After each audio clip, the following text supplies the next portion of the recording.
বিশাল জনসভায় উপস্থিত বাংলাদেশের 16 কোটি মানুষের ধর্মীয় আধ্যাত্মিক নেতা আমার সাহেব মুর্শেদ হযরত মাওলানা সৈয়দ মোহাম্মদ রেজাউল করিম সবুজ চরমনাই এসডিএমের অন্যতম সদস্য জনাব অধ্যাপক মাহবুবুর রহমান ভাই, কেন্দ্রীয় নেতৃবৃন্দ, জেলা এবং উপজেলা নেতৃবৃন্দ, সকলকে আমার পক্ষ থেকে সালাম, অন্যান্য জাতীয় প্রতিনিধি শুভেচ্ছা।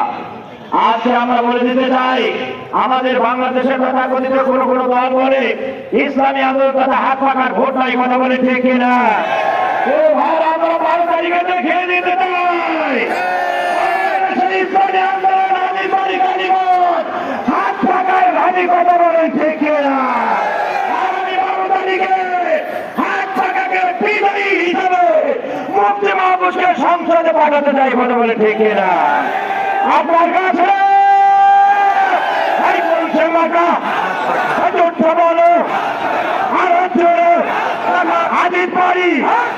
কালীগঞ্জে। আসসালামু আলাইকুম।